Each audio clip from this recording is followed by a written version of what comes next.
দুটোতে চোখ উঠিয়ে নেয়নি। আমি যেটা মারামারিতে তার চোখ চরমভাবে ক্ষতিগ্রস্ত হয়েছে, আমি তার প্রতি সমবেদনা জানাই, তার আরোগ্য কামনা করি, এবং যারা এই ঘটনা ঘটিয়েছে অত্যন্ত নিন্দনীয় কাজ করেছে। এটা আমরা নতুন বাংলাদেশ যেটা আমরা বলি, এখানে আমরা প্রত্যাশা করিনি। অ্যাট দ্য সেম টাইম যারা এই প্রেক্ষাপটটা তৈরি করেছে বিদেশিদের দাবার গুটি হিসেবে, একটা স্থিতিশীল দেশ যখন ফেসিবাদ পতন পরবর্তী সময়ে গণতন্ত্রের পথে যাত্রা শুরু করছে, বাংলাদেশ এটা সংকট ডেকে আনতে চায়, সেই এনসিপির আমি মনে করি এরা রাজনীতিতে একটা বিস্ফোরা হয়ে দাঁড়িয়েছে এখন।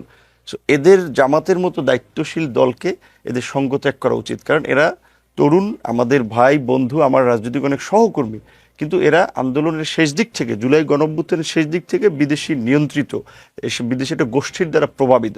কাজে তারা এখন তারেক রহমানের সরকারকে বিভিন্ন ইস্যু ক্রিয়েট করে, জিম্মি করে কিংবা ফায়দা নেওয়ার একটা চেষ্টা করছে, এবং সেটাই এনসিপির এই তরুণদের দিয়ে উস্কাচ্ছে কিংবা মাঠ একটা অস্থিতিশীল পরিস্থিতি সৃষ্টি করতে চাচ্ছে। এই সম্পর্কে আমাদের খুবই সতর্ক হতে হবে, না হলে কিন্তু আমরা সবাই সংকটে পড়বো। যে আপনি যদি এনসিপির কথা বলছেন, আমাদের সঙ্গে এখন এনসিপির কোনো প্রতিনিধি নেই, তবে এনসিপির সঙ্গে জোটে, এনসিপি যাদের জোটে আছে, জামায়াতের প্রতিনিধি আমাদের সঙ্গে আছে। এই বক্তব্যের ভিত্তিতে আপনি কি বলবেন এনসিপি নিয়ে যেটা বলা হলো?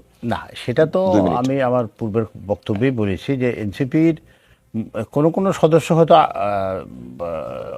প্রতিপক্ষের বিষয়ে কথা বলতে যে আক্রমণাত্মক শব্দ ব্যবহার করে, কিন্তু সেটা তো রাজনৈতিক সমাধান আছে, রাজনৈতিকভাবেও সেটা জবাব দেওয়া যেতে পারে, কিন্তু সেই জন্য তো বল প্রয়োগ করা একটা সমীচীন নয়।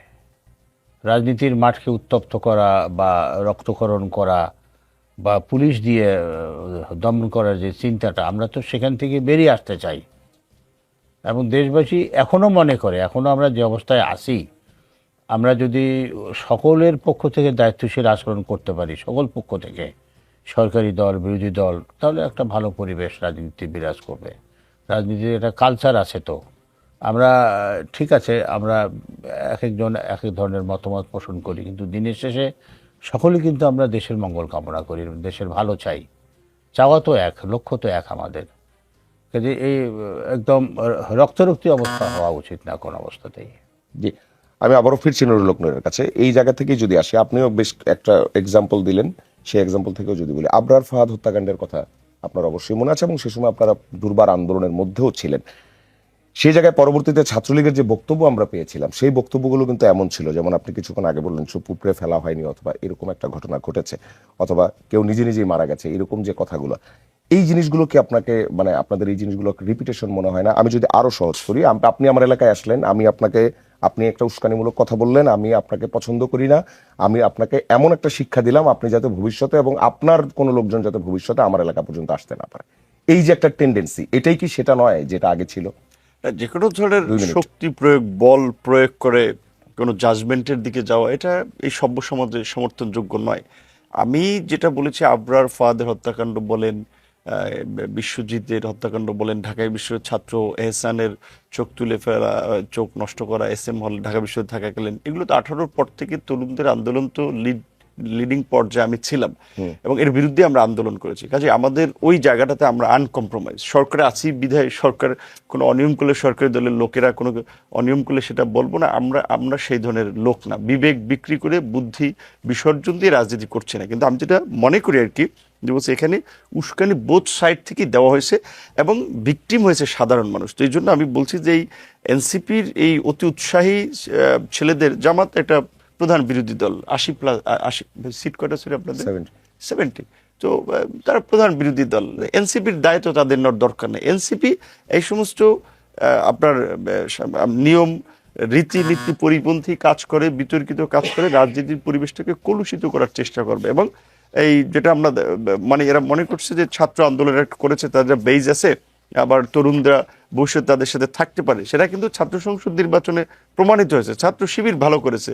ভাই বলেছে যে শিক্ষা প্রতিষ্ঠান দখল, আমি তো দেখি শিক্ষা প্রতিষ্ঠান শিবিরের দখলে, কারণ ছাত্র সংসদে তো তারা অনেকে ভালো করেছে।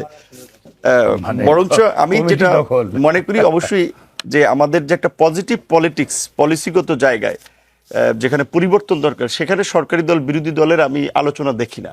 যেমন ধরেন আমি মনে করি যেটা আগে আমাদের ওই RPO-তে আছে, পেশাজীবীদের রাজনীতি বন্ধ করা উচিত। দলীয় রাজনীতি সে জামাতও করতে পারবে না, বিএনপি করতে পারবে না, কোনো দল নাই, গণ অধিকার নেই, এনসিপিও নেই। শিক্ষকরা কেন রাজনৈতিক দলে যুক্ত হবে? তাহলে তো তার প্রভাব শিক্ষা প্রতিষ্ঠানে পড়বে। ডক্টরদের সংগঠন, বিএনপি, ড্যাব, জামাতের NDF, ডাক্তাররা কেন রাজনীতি করবে? সে রাজনীতি করে চাকরি ছেড়ে আসুক। এইগুলো নিয়ে আমাদের আলোচনা দরকার। রাজনীতিকে কিভাবে রিফাইন করা যায়, কনস্ট্রাকটিভ 10 seconds. কিভাবে করা যায়, এইখানে আমাদের আলাপ করা দরকার, আলোচনা তোলা দরকার। এখানে আমি সরকারি দল বিরোধী দল আমি দেখতেছি না যে তাদের মধ্যে এটা নিয়ে আলোচনা আছে, বরঞ্চ পুরানো পথের ক্ষমতা কেন্দ্রিক দোষারোপের এই রাজনীতিটা আমি আসলে দেখতে জি, পাচ্ছি। স্থানীয় সরকার মন্ত্রী এবং বিএনপি মহাসচিব মির্জা ফখরুল ইসলাম আলমগীর তিনি যে কথাটা বলছিলেন, কর্নেল বাতনও এটার একটা কোট করছিলেন শুরুর দিকে, 4-5 মাসের মন্ত্রিত্বের অভিজ্ঞতা তিনি বলেছেন। তিনি বলছেন, আমি দেখছি কিছুই বদলায়নি, আগে যারা ঘুষ খেত তারা ঘুষখোর ফন্দি ফিকির করছে, একইভাবে যারা ভালো একটা কাজ আটকে দিত তারা এখনো তা আটকে দিচ্ছে, লোকজন ভোল পাল্টেছে। আপনি নিজেও কিছুক্ষণ আগে ভোল পাল্টানোর কথা বলছেন। আপনার মিনিস্ট্রিতে ভোল পাল্টানোর অভিজ্ঞতাটা কেমন দেখছেন সেটা যেমন একটি প্রশ্ন, আরেকটি বিষয় আসছে সেটি হচ্ছে যে এই যে মানুষগুলো তাদের বিরুদ্ধে আপনি নিজেও কিছুক্ষণ আগে বলছিলেন যে আপনি সব লোম তুলতে গেলে কম্বল থাকবে না, এটাও যেমন ফ্যাক্ট, সেটাও ফ্যাক্ট যে আপনার গুড গভর্নেন্সটা তৈরি করতে হবে।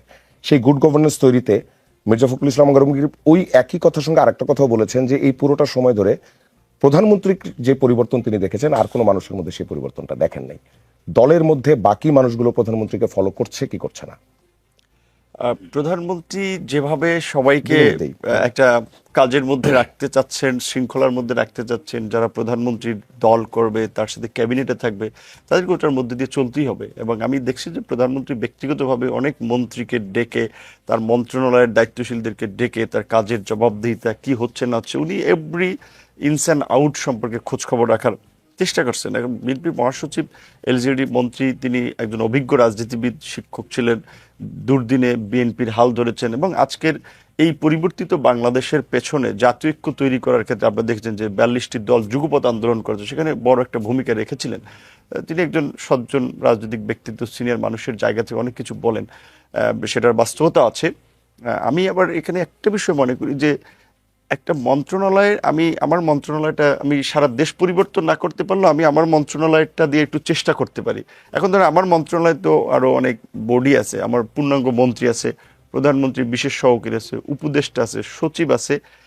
মন্ত্রী যদি চায় তাহলে ওই মন্ত্রণালয় স্বচ্ছভাবে একটু সিস্টেমেটিক ওয়েতে চাইলে চলতে পারে, সেখানে মন্ত্রীকে একটা রোল নিতে হবে। তো প্রত্যেক মিনিস্টার যদি প্রধানমন্ত্রীর মতো ওই স্পিডে হাঁটে কাজ করে, আমার ধারণা এটা পাল্টাতে বেশিক্ষণ সময় লাগার কথা না। প্রধানমন্ত্রী এই বিষয়ে সবাইকে তাগিদ দিচ্ছেন, কিন্তু কে কতটুকু করতে পারছি তার আমলনামা প্রধানমন্ত্রীর কাছে আছে এবং সেটা আমার ধারণা 6 মাস পরেই দেখতে পাবেন। যারা যারা কাজে ব্যর্থ হচ্ছে হয়তো তাদের বিষয়ে প্রধানমন্ত্রীরও পদক্ষেপ থাকবে পর্যায়ক্রমে, কারণ উনি এটা পরিষ্কারভাবেই বলে দিয়েছেন যে আমি নিজে অনিয়ম করি না, দায় নিব না, আপনাদের যারা করবেন তাদের কিন্তু দায় নিতে হবে। এবং পরিষ্কারভাবে বিভিন্ন কর্মকাণ্ডে বলে থাকেন যে সব জায়গায় দল খুঁজবেন না। এমনকি আমি দেখেছি ক্যাবিনেটে কিছু আলোচনা যেটা মনে হয় একটু দলীয় রিলেটেড, উনি পরিষ্কার বলে দেন এটা তো আপনার দলীয় আলোচনা, এটা আপনি দলীয় ফোরামে তোলেন, পার্টি অফিসে, এইখানে না। সো তিনি সরকার এবং দলকে আলাদা রাখার একটা দৃষ্টিভঙ্গি এবং জনগণের পালসটা বোঝা, গণ অভ্যুত্থান পরবর্তী, এটা তার মাথায় আমি প্রতি সেকেন্ডেই দেখি।